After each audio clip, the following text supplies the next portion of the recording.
মন্দারমনির কাছে এবার গভীর সমুদ্র বন্দর। তাজপুরে রাজ্যের হাতে জমি ছিল না। তাজপুর থেকে 10 কিলোমিটার দূরে দাদন পাত্রবাড়ে 1700 একর জমি রয়েছে, আর সেখানে হবে গভীর সমুদ্র বন্দর।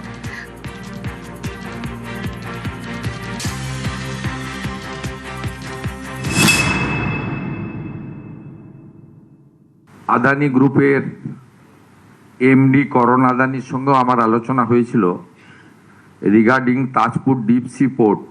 ওটা তো ইতিমধ্যে ওনারা এক্সিট করে গেছেন এবং আমরা দেখেছি ওটা ভায়াবিলিটি ছিল না, কারণ গভর্নমেন্টের হাতে কোনো ল্যান্ড ছিল না।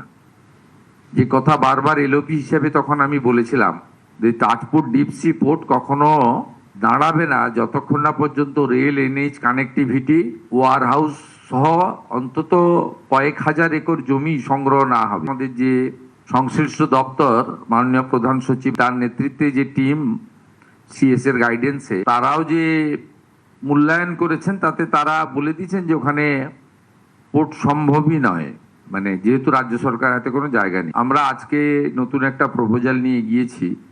তাজপুর থেকে 10 কিলোমিটার দূরে দাদন পাত্রবাড়, যেখানে সল্টের পুরনো ফ্যাক্টরি ছিল, সেখানে 1700 একর ল্যান্ড রাজ্য সরকারের হাতে রয়েছে।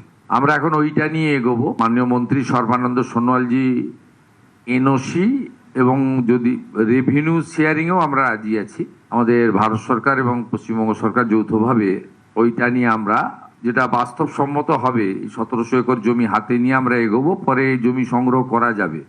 প্রাথমিকভাবে এটা আমরা আজকের এখানে সিদ্ধান্ত নিয়েছি।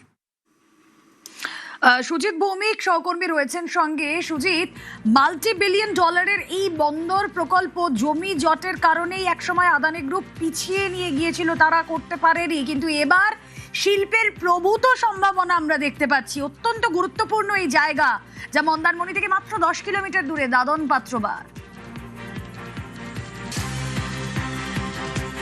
যথেষ্টই গুরুত্বপূর্ণ এবং এটা বাস্তবের রূপ দেখবে এমনটাই বলছেন সমুদ্র উপকূল এলাকার মৎস্যজীবী থেকে সাধারণ মানুষ। কেন বলছেন?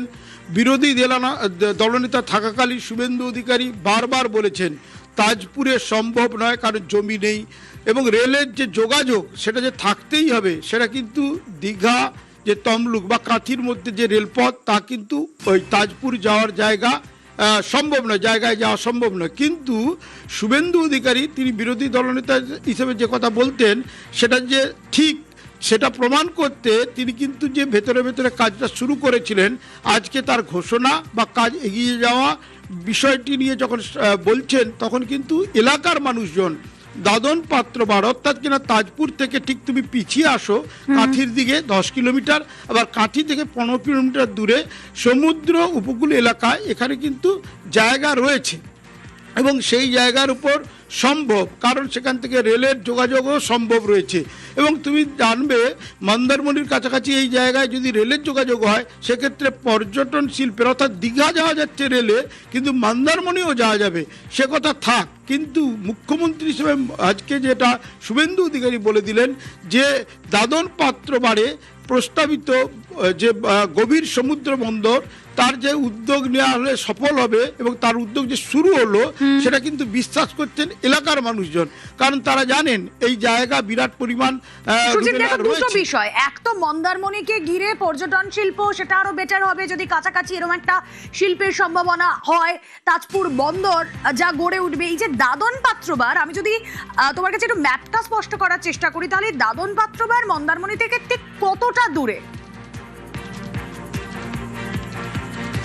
খুব দূরে নয়, একেবারে কাছাকাছি। যে তাজপুরে বন্দর হবে বলে ঢাকঢোল পেটানো হচ্ছিল পূর্বতন সরকারের আমলে, তা কিন্তু শুধু খাতায় কলমে ছিল, আসলে সেটা সম্ভব ছিল না। শুভেন্দু অধিকারী প্রকাশ্যে বলতেন, একান্তেও বলতেন যে রেলের যোগাযোগ তো লাগবে রুমেলা, সেই যোগাযোগ কিন্তু তাজপুরে সম্ভব ছিল না, আবার জমিও ছিল না, শুধু ঘোষণাই ছিল, তারপর কোনো তদবির ছিল না, তাই কোনো কিছু হয়নি 5 বছরে। কিন্তু তিনি তখন বলতেন বলে, তিনি কিছু ভেবে রেখেছিলেন বলে তার যে একটা ফল সেটা কিন্তু দেখতে পাচ্ছি। আর তুমি ম্যাপ পয়েন্টিংয়ের কথা বলছো, মন্দারমণির খুব কাছে এবং কাঁথি থেকে 15 কিলোমিটার দূরে। কাঁথি থেকে রেল লাইন সম্ভব হবে। এবং রেলপথ না হলে এই যে হলদিয়া শিল্পাঞ্চল, এখানে যে বন্দর রয়েছে, রেলপথ তো রয়েছে, রেলপথ থাকতে হবে এবং তাহলেই কিন্তু সফল হবে। সেটা কিন্তু বারবার বিরোধী দল নেতা হিসাবে তিনি বলে এসেছেন।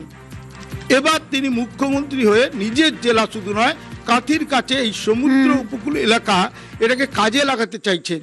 অনেক ভবিষ্যৎ লুকিয়ে রয়েছে এইখানে বন্দর হলে, কারণ তুমি জানো নাব্যতার সমস্যায় কলকাতা বন্দর প্রায় মজে গেছে, হলদিয়া বন্দরেও একদম।